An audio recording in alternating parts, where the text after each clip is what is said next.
For years it stood in silence, its walls swollen with secrets, its halls thick with shadows.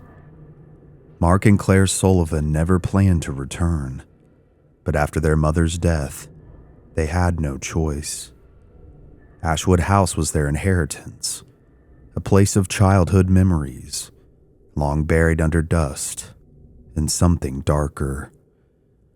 Now, as they step across the threshold, the air is heavy with something unseen.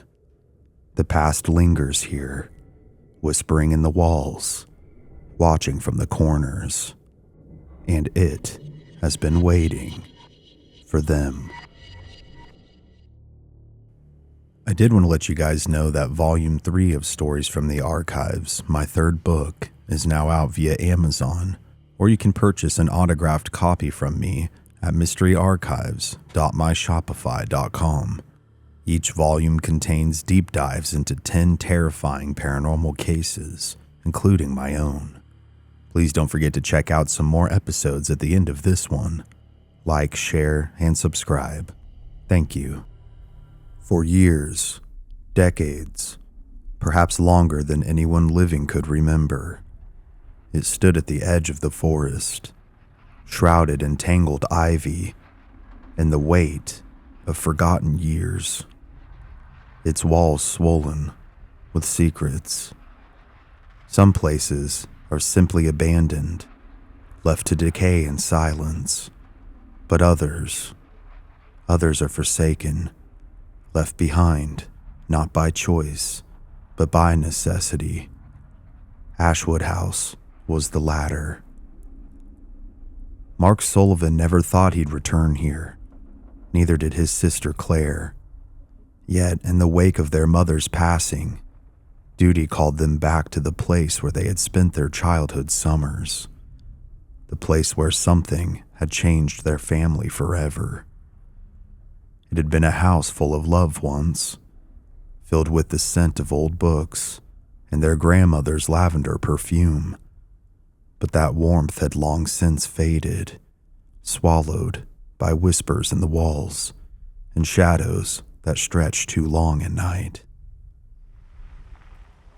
Now, as their car rumbled up the overgrown drive, the house loomed ahead, its gaping windows like vacant eyes, watching them. Mark gripped the steering wheel tighter.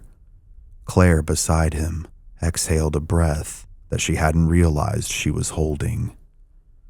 Neither of them spoke. Somewhere deep inside, the house felt them arrive, and somewhere even deeper, something else stirred. The car's headlights cut through the dusk as Mark Sullivan steered up a winding dirt lane, dense woods pressing in on either side. Beside him, his younger sister Claire sat quietly, hands twisting in her lap. The old Ashwood House finally loomed into view, a 2-story silhouette against a moonless night sky. Mark killed the engine, and in the sudden silence, both siblings gazed at the darkened house. Its windows were black and empty, and the timber frame seemed to lean toward them as if in greeting. A once grand porch sagged under the weight of years of disuse. Claire shivered, pulling her jacket tighter. "Welcome home," Mark murmured, attempting a wry tone, but his voice cracked slightly. Neither of them had visited this property since they were children. This was Grandma Rose's house, inherited by their mother, and now, after their mother's recent passing, left to the two of them. It might have been a lovely inheritance if it wasn't for the whispers of tragedy tied to it. The same tragedy that haunted their family for decades. Mark pushed open the car door, and the creak of its hinge was unnaturally loud. Gravel crunched under his boots. Claire hesitated, staring at the house's front window. In her memory, that door had always been painted a cheerful blue. Now, it was faded to a peeling gray, reminding her of a gaping mouth. They ascended the porch together. The wood planks groaned underfoot. Mark fumbled with the old key their mother had left, and the lock finally gave with a loud crack, making Claire jump. He shot her a reassuring smile he didn't feel. "It's just a house," he said softly. She nodded, but her eyes remained wide. Stepping inside, they were greeted by a stale chill. The air smelled of dust, mold, and something indefinably sweet, like flowers long since dried and dead. Claire found a light switch and flicked it. Nothing. The power was off. Mark swept the beam of his flashlight across the foyer. Sheets draped over furniture like ghostly forms. Wallpaper peeling into long strips. And an old grandfather clock stood guard in the corner, its pendulum still. As they ventured further, the quiet was thick and unbroken. They were truly alone in this house of echoes. Mark set down their bags in what used to be the parlor. The flashlight's narrow beam painted long shadows on the walls. "I'll go find the breaker box," he said, trying to sound upbeat. Claire nodded and knelt to unzip one of the bags, producing 2 thick candles and a lighter. Within minutes, a small flame cast a trembling glow, pushing back the darkness a few feet in each direction. The siblings exchanged a glance and gave each other small smiles of encouragement. While Mark went to restore the power, Claire remained in the parlor, the candles' glow her only company. She scanned the room, heart thumping. Here stood the old rocking chair where Grandma Rose used to sit and knit. It rocked gently, as if nudged by an unseen hand. She stepped closer, the floorboard sighing beneath her chair. The chair was still now. It was probably just a draft, she told herself. She wrapped her arms around herself and wandered toward a side table covered in a dusty sheet. On it sat a framed photograph. Lifting the sheet, Claire revealed the photo and felt a pang in her chest. It was her mother as a young girl. She was smiling brightly on this very porch, Rose's arm around her shoulders. They both looked so happy. Claire bit her lip, recalling how that happiness had drained from her mother in the later years, replaced by sorrow and ramblings about voices in the house. A sudden thud from upstairs shattered the silence. Claire gasped, nearly dropping the frame. Her candle flickered. "Mark," she called out, with her voice tight. No answer. Mark was in the basement, not upstairs. The thud sounded again, louder, as if something heavy had fallen onto the floor in an upper room. Claire's mind raced. An intruder, possibly, or something else.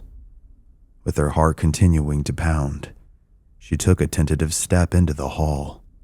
That staircase rose before her, its upper landing swallowed in the darkness.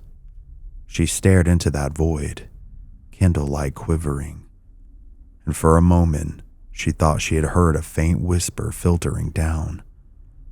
A small murmur, just out of the edge of hearing. It almost sounded like her name was being said, and the hairs on her neck rose up at the thought. Before she could call for Mark again, he appeared at the end of the hall, flashlight in hand. "Power's out for good. The wires are shot," he said. And then he noticed her stance. "What's wrong?"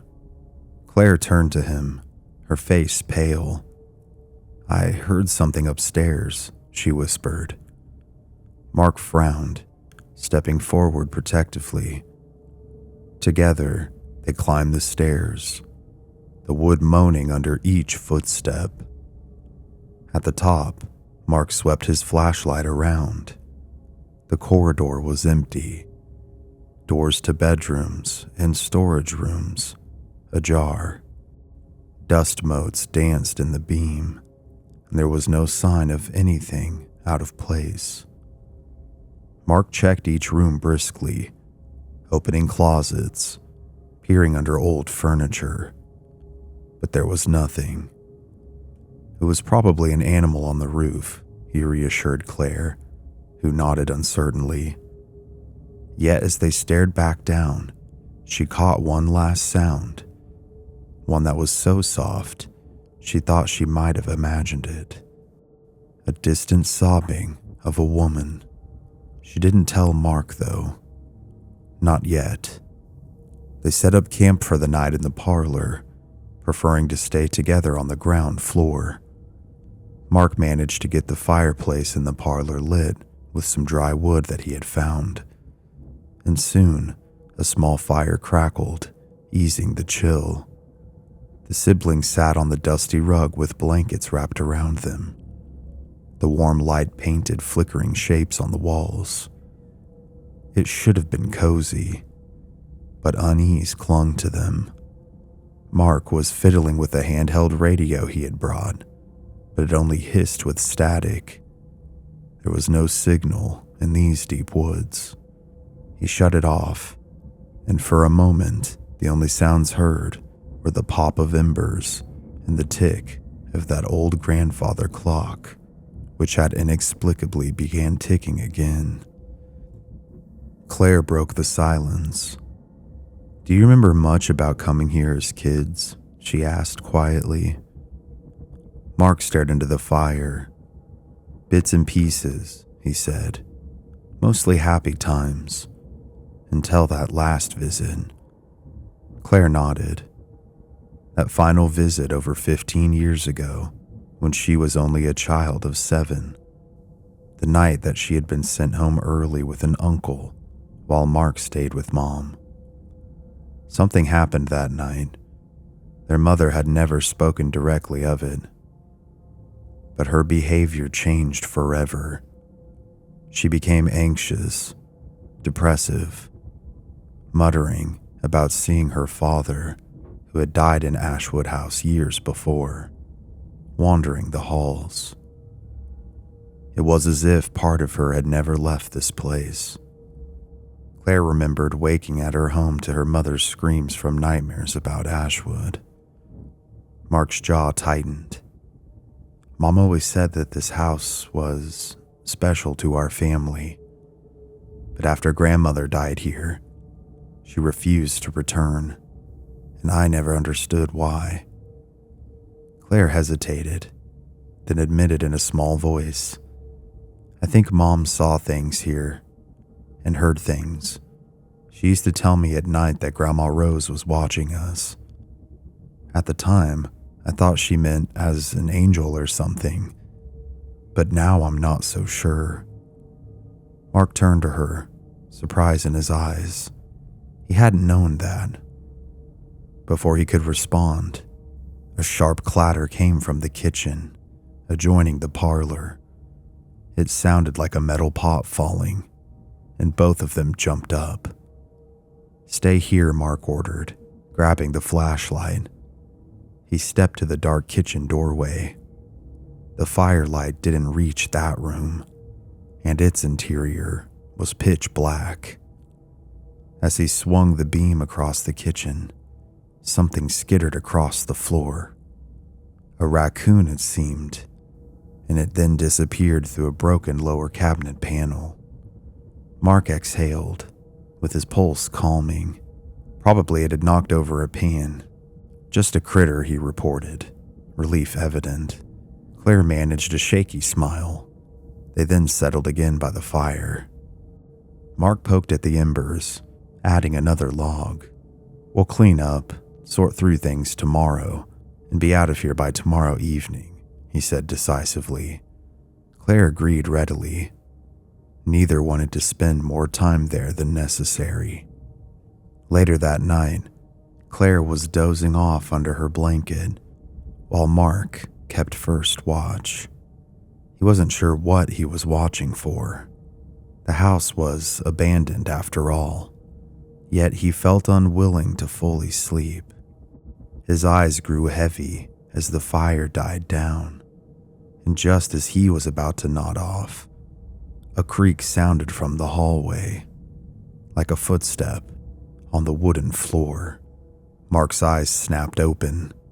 The hall lay beyond the parlor door, and he could just make out the edge of the grandfather clock in the faint firelight. It strangely was no longer ticking. He rose silently, straining to listen. Another creak, unmistakable this time, and then a gentle series of knocks on the front door. Mark's heart lurched into his throat. Who would come here at this hour? He grabbed the flashlight and crept forward. Claire stirred awake, whispering, "What is it?" "Someone's at the door," Mark said, under his breath.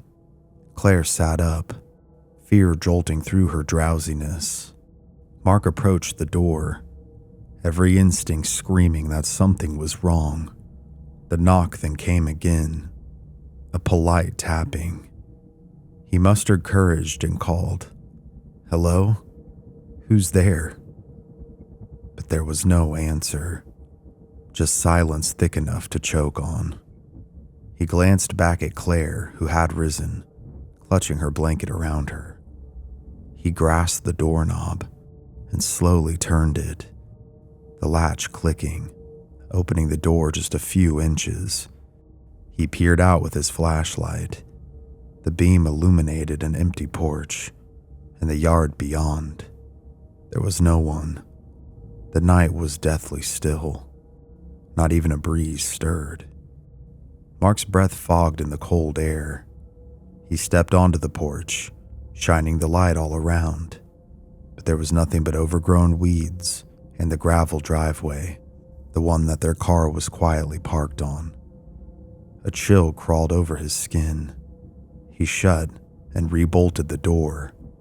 "No one's there," he said softly. Claire had come up behind him. "I heard it too, Mark, clear as day."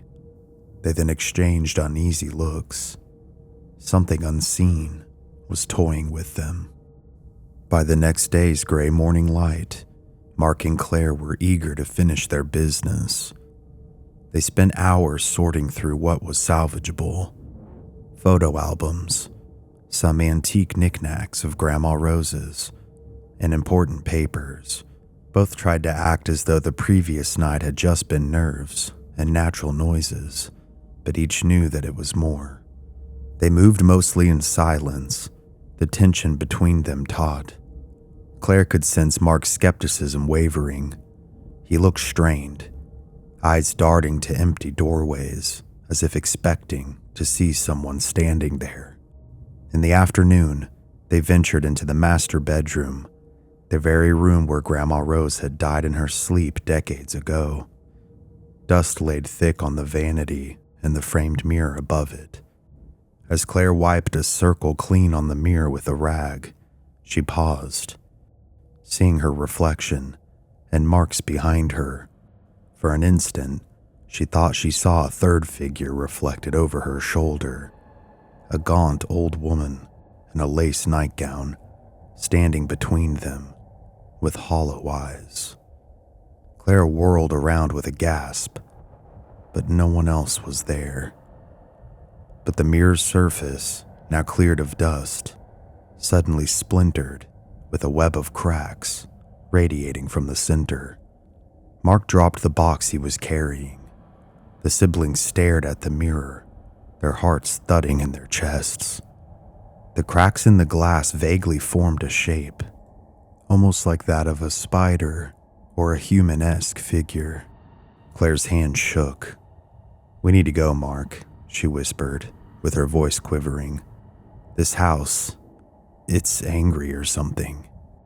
Mark swallowed, picking up the box again to mask his own fear.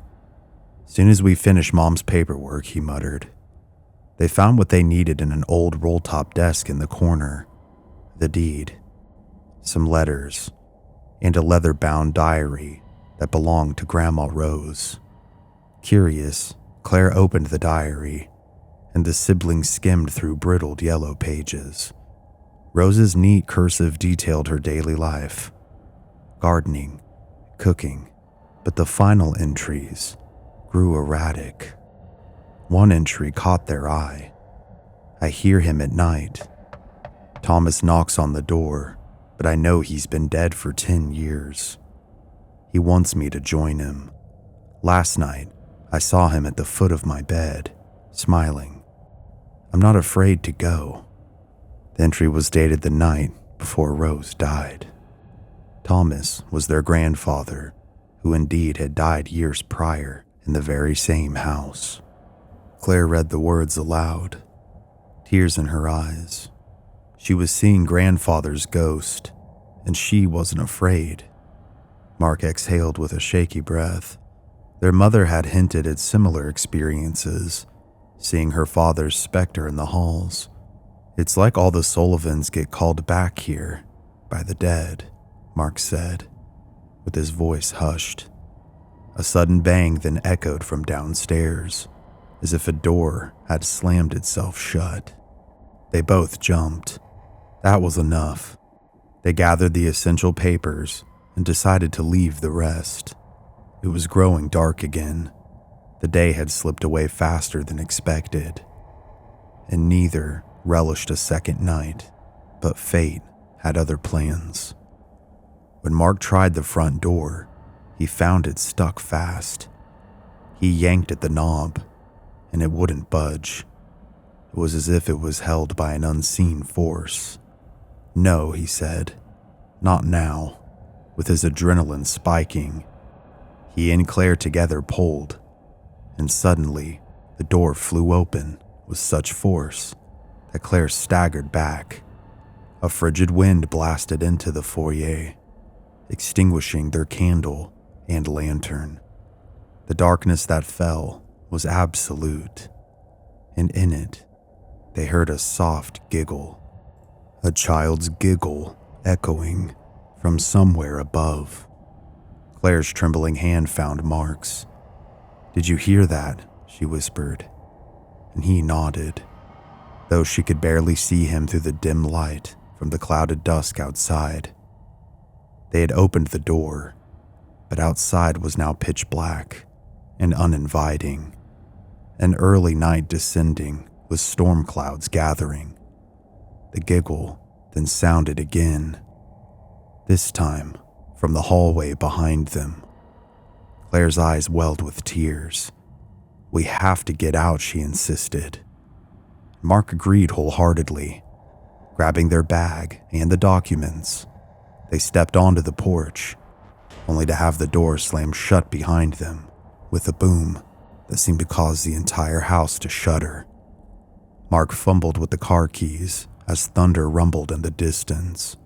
Claire was already halfway to the car when she realized that Mark wasn't following. He stood at the foot of the porch steps, staring at the car. All 4 tires were now completely flat, as if slashed. In the fading light, they could see deep gashes in the rubber. "How?" Claire stammered. Mark spun around, scanning the area, but there was no sign of another person, no footprints. The air then felt suddenly oppressive, heavy, with the promise of a storm and something more malevolent. A fat raindrop then splashed on Claire's cheek. They were stranded. "The keys to the old shed," Mark said, thinking aloud. There had been an old pickup truck in the shed years ago. Maybe, just maybe, it still worked. It was a slim hope. The shed was behind the house, past an overgrown garden. With flashlights in hand, they dashed through the yard as the sky split with lightning. The thunder that followed was so loud, it rattled in their chests. Rain lashed down as Mark and Claire pried open the shed's swollen doors. Inside, the smell of gasoline and dust filled their noses. Mark's flashlight found the shape of the old pickup truck under a tarp. He yanked the tarp aside, coughing at the billow of dust. The truck sat like a fossil of another age, rusted blue paint and flat tires. It wouldn't be going anywhere tonight. Claire's hope sank. "Mark, we might have to wait out the storm and walk by morning," she said, wiping rain from her eyes. Mark cursed under his breath, frustrated and scared. He knew staying meant facing whatever was inside the house, but stumbling blindly through a stormy forest could be just as dangerous. A sudden noise made both of them freeze. Through the roar of the rain, they heard music. A faint, tinkling melody was coming from inside the house, audible even outside. What made things stranger is that Claire recognized it. It was a lullaby tune from an old music box their mother used to have, one that also had belonged to their grandma Rose. They had left it on the mantle in the parlor earlier, and now it was playing by itself, each note carried through the night, eerily slow. Claire felt tears mix with the rain on her face. "It's Mom's lullaby," she whispered. Mark set his jaw. "No, it's not Mom, Claire. Don't listen to it." But Claire was already stepping back toward the house, entranced by the memories. On countless nights as children, that lullaby had soothed them to sleep.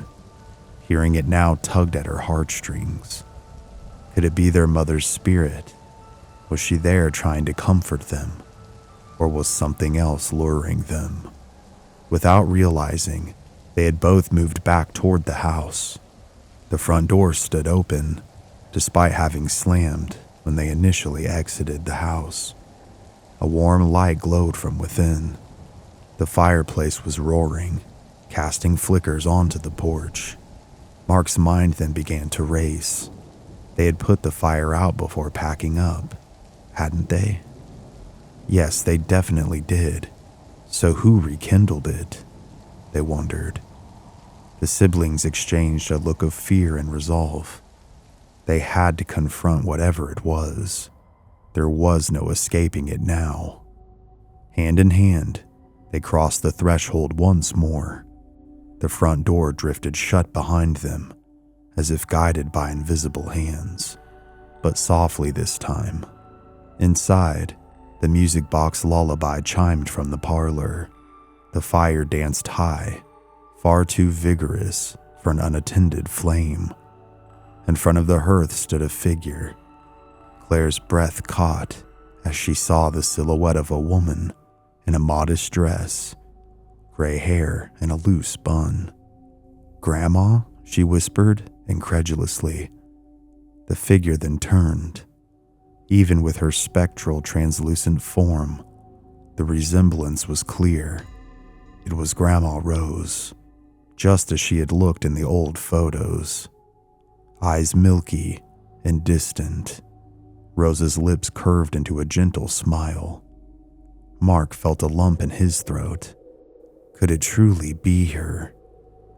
"Gran," he began, taking a step forward, and then bang, a door somewhere upstairs slammed violently, cutting him off. Rose's apparition suddenly flickered, her kindly smile twisting into an expression of terror. She lifted an arm and pointed towards the stairs. Claire and Mark both turned to look, and at the top of the staircase stood another figure, shrouded in darkness. Lightning flashed through a window, illuminating the form. A tall man in an old-fashioned suit, half his face cast in the shadow.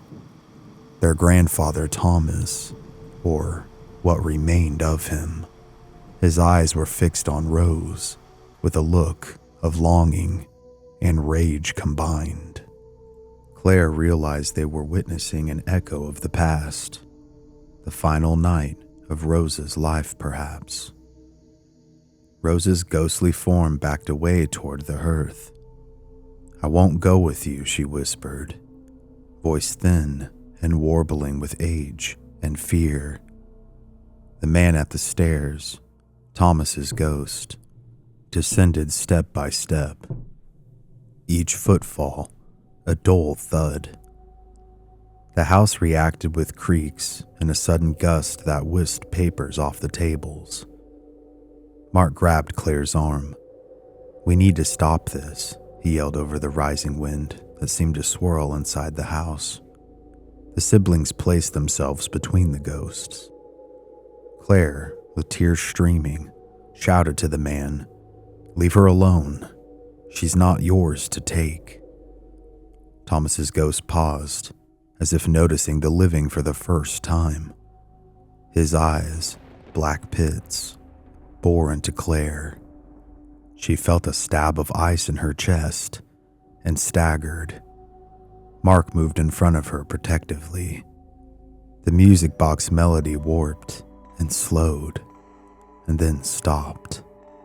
"She is mine," Thomas's voice rumbled, sounding like dry leaves.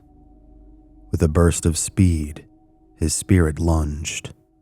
Rose's ghost wailed, and suddenly the room exploded in chaos. The fire blew out, plunging everything into strobing darkness, lit only by the flashes of lightning. Picture frames flew from the walls, shattering around them. An unseen force shoved Mark hard, and he crashed against the wall, knocking the breath out of him. Claire screamed as an antique vase lifted and hurled toward her. She ducked, and it smashed on the wall behind. Amidst the frenzy, Thomas's apparition advanced on Rose's, driving her into a corner, his form growing larger and more menacing with each step. Summoning courage, Claire scrambled up and did the only thing that she could think of. She grabbed the music box from the mantel. It was still open, the key turning on its own. "Grandpa Thomas," she screamed out. The dark figure halted and twisted his head toward her unnaturally. Claire's voice shook, but she pressed on. "You don't belong here anymore, and Grandma doesn't want to go with you." In response, Thomas's ghost let out a growl that resonated through the floorboards.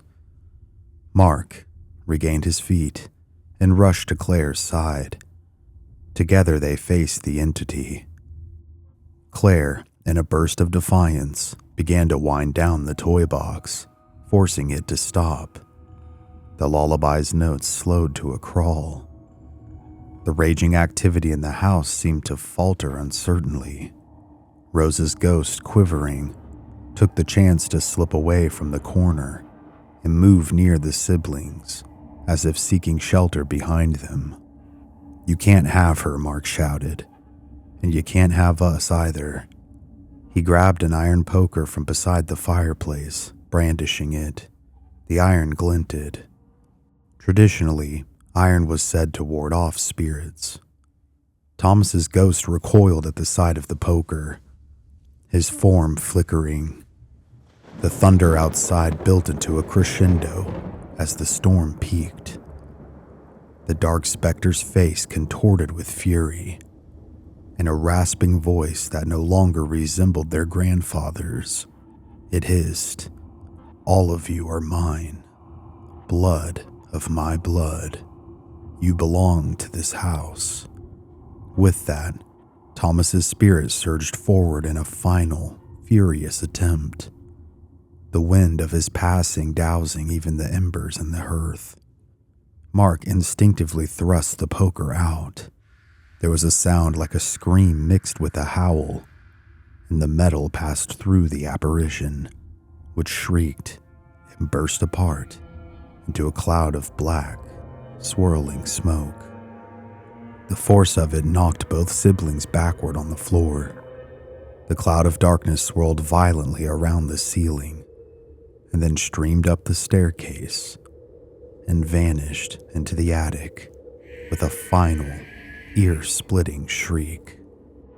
Silence fell, broken only by the distant patter of rain on the roof. The furniture settled.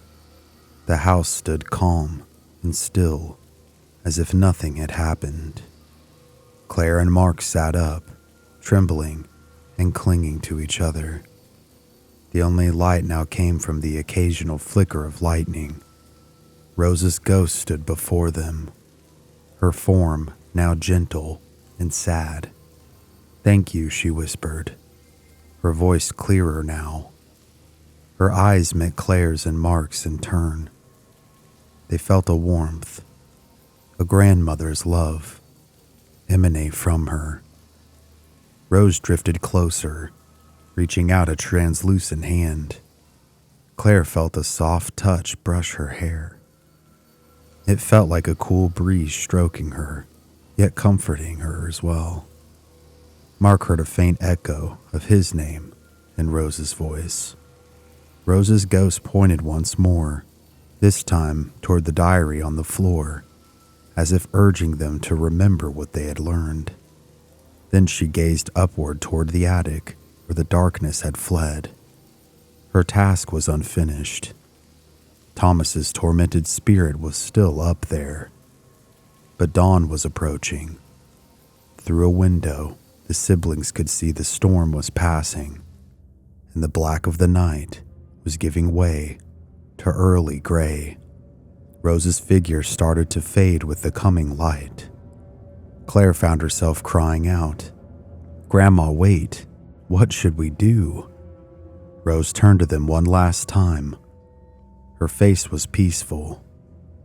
"Live," she whispered, the word echoing in the air. And then she was gone, her form dissolving into the first ray of morning sun that peeked through the broken clouds. Morning light flooded the ruined parlor. The aftermath was evident. Shattered glass, toppled furniture, water dripping from a broken window pane. Soot smeared across the walls. Mark and Claire sat amid the debris, exhausted and bewildered, but alive. The oppressive heaviness that had plagued Ashwood House seemed lifted. The air felt lighter, cleansed by the rain and perhaps by the departure of Rose's ghost. Thomas's presence was no longer palpable, though an uneasy feeling lingered, knowing some part of him remained trapped in the attic. With unspoken agreement, the siblings began to clean up as best as they could. It felt almost like tending to a grave, a sign of respect for the house and their ancestors. They worked quietly, side by side. Claire's hands still shook when she picked up the remnants of the music box, its hinge broken from when she wrenched it. She found the tiny photograph that had been inside the lid, a picture of Grandma Rose and Grandfather Thomas in happier times, long before death and despair overtook them. Mark gently took it from her and set it aside carefully. By the afternoon, the sky was clear and pale. Mark had repaired one of the car's tires with the spare and patch kit. The others he managed to inflate just enough with a portable pump. It would be a slow, careful drive back to town, but it was possible. They packed what few items they were taking, notably the diary and papers. As they stood on the porch ready to depart, Claire turned to look back into the house. Sunbeams slanted through the open door. illuminating motes of dust dancing in the air. In the daylight, the house looked merely old and sad, not frightening. Her eyes landed on the staircase and followed it up to the shadows of the attic door. A chill ran through her as she remembered the inky cloud of Thomas's spirit fleeing there.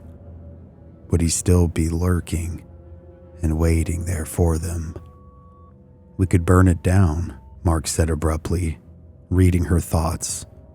His voice was flat, but Claire heard the conflict in it.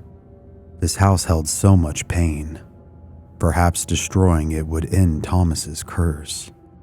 She considered the idea. Strike a match and let the old wood and all of its ghosts turn into ash. She even imagined Rose's spirit might approve, freeing Thomas and herself from this limbo. Claire stepped off the porch and looked at the weathered facade one last time.